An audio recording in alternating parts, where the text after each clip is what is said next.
علی بھائی یہ بتائیں کہ جب بندہ قبرستان جاتا ہے، اپنے والدین کی قبر پہ جاتا ہے یا کسی بھی فوت شدگان کی قبر پہ جا کے دعا کرتا ہے، کیا جو قبر میں موجود میت ہے اس کو خبر ہوتی ہے کہ میرے پیچھے کوئی آیا دعا کرنے کے لیے؟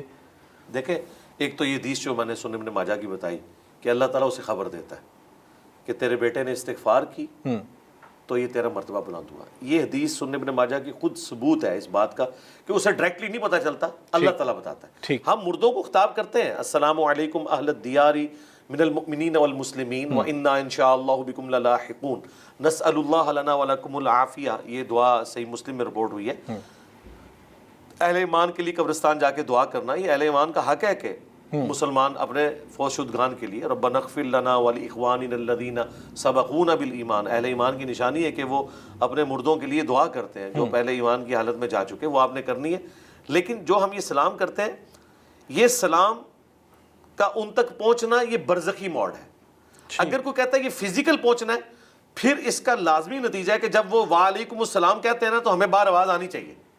ٹھیک، تو باہر تو نہیں آتی آواز. جی صحیح. اس طرح ہماری بھی اندر کوئی نہیں جاتی، بلکہ اللہ ہماری بات ان تک پہنچاتا ہے سوائے ان چیزوں کے جن کا استثناء ہے. جس طرح بخاری مسلم میں آتا ہے کہ جب مردے کو دفنا کے لوگ جاتے ہیں تو وہ ان کے قدموں کی آہٹ سنتا ہے، ٹھیک، اس کی حسرت میں اضافے کے لیے کہ یہ چھوڑ کے چلے گئے، یا اہل ایمان کے لیے تسلی کہ دیکھو یہ تو چھوڑ کے چلے گئے، تمہارے اعمال تمہارے ساتھ ہیں. سبحان اللہ. جو بخاری مسلم میں ہے کہ انسان کے 3 دوست بالکل ہیں، ٹھیک. 2 باہر رہ جاتے ہیں، ایک ہی اندر جاتے ہیں. اعمال اندر جاتے ہیں، رشتہ دار اور مال باہر رہ جاتے ہیں. بالکل ٹھیک ہے. ایک بڑا اہم سوال یہ ہے کہ ہم جب جنازے کے موقع پہ دیکھتے ہیں کہ اکثر ایسا ہوتا ہے کہ اہل سنت کا جنازہ تو اہل تشیع بعد میں آتے ہیں. اہل سنت کے ہاں 4 تکبیرات ہیں اور اہل تشیع کے ہاں 5 تکبیرات ہیں. وہ 4 تکبیرات کر کے 1 تکبیر اپنا اضافہ کر کے وہ تو جنازہ پڑھ لیتے ہیں. لیکن بعض اوقات اگر ایسے کوئی فضا بن جائے کہ اہل تشیع جنازہ پڑھا رہے ہیں تو اہل سنت جنازہ پڑھنا ہے، تو جب وہ 4 تکبیرات ہو جاتی ہیں تو اہل سنت حضرات کیا کریں؟ پہلے سلام پھیر لیں یا انتظار کریں؟ نہیں، اہل سنت کے ہاں بھی 5 تکبیریں ہیں، 4 بھی ہیں 5 بھی ہیں. بخاری شریف میں 4 تکبیرات ہیں، مسلم شریف میں 5 ہیں.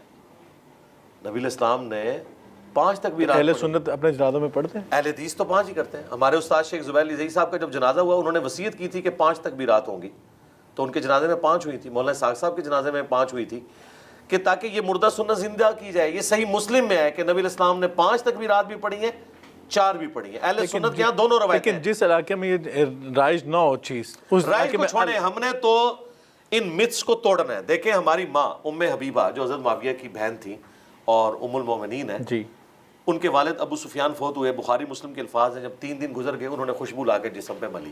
اس زمانے میں عورتوں میں ایک رواج تھا کہ وہ رنگ دار خوشبو جسم پہ ملتی تھی. ٹھیک. تو لوگوں نے کہا آپ کا تو باپ فوت ہوا ہے. انہوں نے کہا میں نے اس لیے تو کیا ہے کہ نبی الاسلام نے فرمایا تھا جو عورت اللہ اور یوم آخرت پر ایمان رکھتی ہے اس کے لیے یہ چیز جائز نہیں کہ وہ 3 دن سے زیادہ سوگ کرے سوائے اپنے خاوند کے مرنے کے اوپر. 4 مہینے 10 دن. تو میرا باپ مرا، آج 3 دن پورے ہوئے، میں نے اعلانیہ سوگ کے ختم ہونے کا اعلان کیا. حالانکہ یہ ضروری نہیں تھا. اللہ اکبر. یہ لوگ کہتے ہیں نا کہ انجینئر صاحب جان بوجھ کے اس طرح کی حرکتیں کیوں کرتے ہیں؟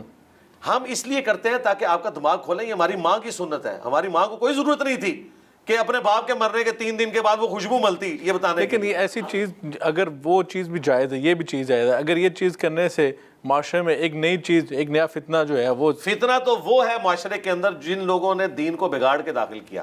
ہم نے اس کے خلاف کھڑے ہونا ہے، تب چینج آئے گی نا. دیکھیں یہ ہماری مجرمانہ خاموشی تھی جس نے دین کو آج اس حد تک پہنچا دیا کہ دین کو لوگ جو ہے وہ گمراہی سمجھتے ہیں اور گمراہی کو دین بنا لیا ہوا ہے. نہیں. اب دیکھیں جب جنازہ کے اختتام ہوتا ہے ہمارے یہاں جو سب کانٹیننٹ ہے پاکستان، انڈیا، بنگلہ دیش، یہاں پہ دونوں طرف سلام پھیرا جاتا ہے. حرمین شریف میں ایک طرف پھیرا جاتا ہے. تو اکثر یہاں پہ ہم دیکھتے ہیں جنازے پہ اگر ایک طرف سلام پھیر لیا جائے تو بعد میں پیچھے. جناب ہم نے تو اپنے سوا سارے پیچھے حنفی تھے، ہم نے ایک طرف سلام پھیر کے پورا بریف کر کے جنازہ اسی طریقے سے پڑھایا. کر لیں جو کچھ ہوتا ہے، کچھ بھی نہیں ہوتا بھائی. مجھے بتائیں جب یہ حنفی حضرات ہمارے حرمین جاتے ہیں تو امام کعبہ کو جا کے گریبان سے پکڑتے ہیں کہ آہستہ امین کو رفع دین چھوڑ دو، کرتے ہیں نا. تو ہمارا بھی رائٹ ہے کہ ہم کو قانون بتائیں گے. یہاں پہ بھی میں سمجھتا ہوں اس میں اہل حدیث سے بہت بڑی مس ہینڈلنگ ہوئی ہے. اہل حدیث نے جو کمپرومائز کیا بعض چیزوں کے اندر وہ سنت پھر بیک فٹ پہ چلی گئی. لیکن سب نے نہیں.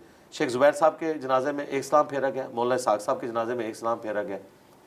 ہمارے یہاں پہ ایک استاد غلام مصطفیٰ ظہیر صاحب جو شاگرد بھی شیخ زبیر صاحب کے، انہوں نے اپنے والد صاحب کا جنازہ رشتہ داروں کا پڑھایا, انہوں نے ایک طرف سلام پھیرا. اہل حدیث عالم ہے, حالانکہ اہل حدیث بھی دو طرف پھیرتے ہیں, پوچھیں وہ کہتے ہیں ہاں ایک طرف ہے, لیکن ذرا معاشرہ ہے, معاشرے کو چھوڑیں, معاشرہ اسلام تو خود معاشرے سے ٹکرانے آیا ہے, اور پھر مسلمان اس کے ساتھ.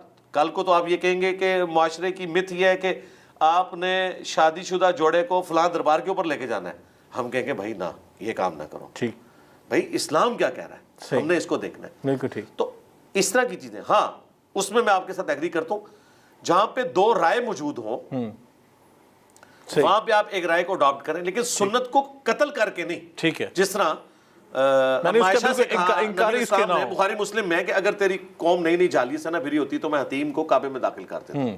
ٹھیک ہے جی, نبی علیہ السلام نے حتیم کو باہر رہنے دیا, لیکن وہ باہر اس طرح کا نہیں ہوا, چھوٹی دیوار تو ہے نا, بالکل نشانی تو نشانی تو موجود ہے. اس طرح کا کمپرومائز تو ٹھیک ہے, لیکن لازم نہیں پکڑنا چاہیے, کبھی کبھی کر لینا چاہیے. ہاں, لیکن اس طرح کا کمپرومائز کرنا جس میں سنت چھوٹ جائے. مثلا ایک بندہ کہتا ہے میں نے رفع الیدین سے نماز نہیں پڑھنی کیونکہ میرے پیچھے سارے وہ ہیں جو رفع الیدین نہیں کرتے. بھائی آپ کیوں سنت چھوڑتے ہو؟ آپ کو تو سنت کے لیے کھڑے ہونا ہے.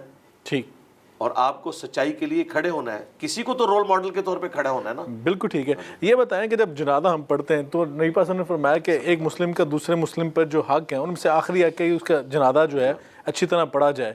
تو جب ہم لمبی دعائیں پڑھتے ہیں, کیونکہ اس کا آخری حق ہے وہ میت کا ہم جب ادا کرنے ہیں, اس کا حق ہے کہ اس کے لیے دعا کی جائے مغفرت کی, اپنے لیے تمام زندہ اور جو فوت شدگان ان سب کے لیے دعا اس میں ہوتی ہے. تو بعض کے اعتراض ہوتے ہیں اتنا لمبا جنازہ ہے, کیوں اتنا لمبا جنازہ کر دیا گیا؟ تو کیا ایک آخری حق ہوتا ہے, ہم وہ بھی دینے کے لیے تیار نہیں ہیں؟ دیکھیں ظلم کی انتہا ہے کہ جنازہ ہوتا ہے آدھے منٹ کا, دعا ہوتی ہے 5 منٹ کی, اور دعا وہ جو جنازے کے بعد جو ثابت ہی کوئی نہیں. تو دعا تو خود جنازے کے بعد کوئی دعا ثابت نہیں. دعا جو ہے وہ ابو داؤد میں آئی ہے کہ مردے کو جب دفنا چکو قبر پہ کھڑے ہو کے قبر کے سوالات کی استقامت کی دعا کرو. جنازہ خود دعا ہے, اس کے بعد کوئی دعا نہیں جو بعد میں ایڈ کر لی لوگوں نے.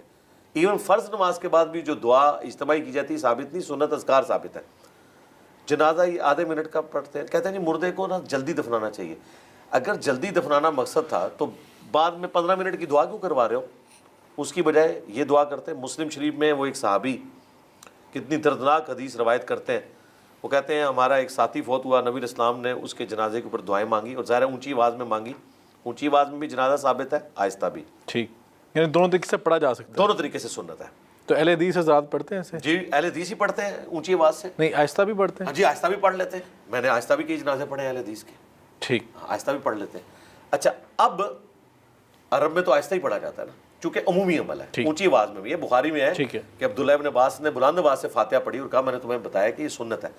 وہ صحابی کہہ رہے ہیں, مسلم شریف میں الفاظ ہیں کہ میں نے وہ ساری دعائیں حضور سے سن کے یاد کی اور میں نے تمنا کی کاش اس کی جگہ میری میت رکھی ہوتی, اور حضور یہ دعائیں مجھ پہ پڑھتے. اللہ اکبر. اب وہ ساری دعائیں اہل حدیث پڑھتے ہیں بلند آواز کے ساتھ, اگرچہ چند ایک لوگوں کو اس کا ترجمہ پتہ ہے, لیکن چلیں آمین کہہ کے وہ شامل تو ہو رہے ہیں. بالکل ٹھیک ہے. تو یہ ایک حق ہے مردہ کا, جو بخاری مسلم میں حدیث ہے کہ ایک مسلمان کے دوسرے مسلمان پہ 5 حقوق ہیں, ان میں سے ایک یہ ہے کہ اس کا جنازہ پڑھا جائے اور خلوص کے ساتھ دعا مانگی جائے, اور اس میں کوشش کرنی چاہیے جو قریبی رشتہ دار ہے وہ جنازہ پڑھائے. کرائے کے مولوی نہ بلائیں آپ. دیکھیں ایک بیٹے کو جو اپنے باپ کا درد ہوگا, یا ایک باپ کو اپنے بیٹے کا جو درد ہوگا, ایک بیٹے کو اپنی ماں کا جو درد ہوگا, وہ کسی دوسرے کو نہیں ہو سکتا. سب سے پہلا حق اس کے ولی کا ہے کہ وہ خود جنازہ پڑھائے. بالکل ٹھیک ہے. ہم تو اپنے اسٹوڈنٹس کو کہتے ہیں وہ خود جنازہ پڑھاتے ہیں, چھوڑ دیں اس میں داڑھی ہے نہیں ہے, یہ ثانوی چیز ہے, بالکل اس کا کوئی اس سے تعلق نہیں ہے. یعنی کہ جنازہ پڑھانے والا جو ہے اگر وہ بیٹا ہے, اس کی داڑھی ہے نہیں ہے, تو وہ پڑھا سکتا ہے. دیکھیں عام نماز کے لیے بھی قرآن آنا شرط ہے, داڑھی کہاں پہ شرط ہے. 4 شرائط مسلم شریف میں آئی ہیں, قرآن کا علم, سنت کا علم, اس کے بعد ہجرت جس نے پہلی کی ہو یعنی دین میں جو سینئر ہو, اور اس کے بعد ہے عمر میں جو زیادہ ہو, اگر اس میں بھی برابر ہو. ٹھیک ہے. کہیں پہ نہیں آیا کہ اس کی داڑھی کتنی ہو نہیں ہو. سنت کے علم, قرآن کے علم کی بات آئی ہے. اگر آپ اس کو اس طرح ناپنا شروع کر دیں گے تو مجھے بتائیں, ایک شخص نے داڑھی نہیں رکھی ہے اور سچ بولتا ہے, وہ زیادہ سنت کے قریب ہے بنسبت اس کے کہ جو داڑھی رکھ کے ممبر پہ جھوٹ بول رہا ہے. پھر تو ہم جمعہ بھی نہ پڑھیں ان کے پیچھے, بھی کمزوریاں سب میں موجود ہیں, ان چیزوں سے باہر نکلیں, جو بھی نماز پڑھائے اس کے پیچھے نماز. یہ بتائیے کہ میت کے فوت ہو جانے کے بعد اکثر رشتہ دار اکٹھے ہوتے ہیں, کوئی ایک دن مخصوص کر لینا کہ اس دن اکٹھے ہو کے سب آئیں اور ایک دوسرے کے ساتھ تعزیت بھی کر لیں, اور ایک دوسرے کے ساتھ بیٹھ کے کوئی وراثت کی تقسیم ہے وہ بھی کر لی جائے. تو کسی دن کو مخصوص کر لینا اور اس دن اکٹھے ہو جانا اور وہاں پہ بیٹھ کے واعظ و نصیحت کر لینا, اس کی گنجائش نہیں ہے؟ جو اس طرح کی واضح نصیحت ہے وہ تو میت کے اوپر ہے جنازے کے وقت، وہ آپ کریں. اس کے بعد تیجا 40واں جمعراتیں یہ تو کسی کے ہاں بھی ثابت نہیں ہے، لوگ دیکھا دیکھی کر رہے ہیں سارے. ٹھیک. جو وراثت کی تقسیم ہے وہ تو قرآن میں رپورٹ ہوئی ہے، ظاہر ہے وہ تو آپ نے ایک آرگنائز طریقے سے خاص ایک دن مخصوص کر کے کیا جا سکتا ہے وراثت کی تقسیم کے لیے. بس جب رشتہ داروں کا کٹ ہو کہا جائے کہ اس میں تو دور ظاہر دور سے کریں آنا گے ہے کہ بجائے اس کے کہ ایک بندہ فلاں دن آ رہا ہے ایک فلاں دن آ رہا ہے. وہ تو کر سکتے ہیں. دیکھیں وہ جو مینیجریل ایشوز ہیں وہ تو آپ کر سکتے ہیں، لیکن یہ جو ایکٹیویٹی ہے، یہ والی ایکٹیویٹی کہ آپ نے اصالہ ثواب کے لیے لوگوں کو اکٹھا کر کے قرآن خوانی کروانی ہے. تو نبی اسلام کی 3 بیٹیاں فوت ہوئی ہیں، جوان شادی شدہ، آپ نے اپنے ہاتھوں سے دفنائی ہیں. نہ تو کسی کا مزار بنوایا ہے، نہ کسی کو آرگنائز طریقے سے تیجا 40واں 10واں کیا ہے. یہی تو چیزیں ہیں جو دین کے اندر خود سے لوگوں نے داخل کر دی ہوئی ہیں. باقی جو آپ کے مینیجریل ایشوز ہیں وہ تو پھر کورٹ میں بھی معاملات بعض اوقات چلے جاتے ہیں، وکلاء کو بھی بلانا ہوتا ہے، وہ ایک اور چیز ہے. جس چیز کو آپ دینی ایکٹیویٹی کے طور پر اسٹیبلش کریں گے آرگنائز طریقے سے اجتماعی طور پہ، اس کا قرآن و سنت سے ثابت ہونا ضروری ہے. بالکل ادروائز دین میں بدعت ہوگی. بالکل ٹھیک.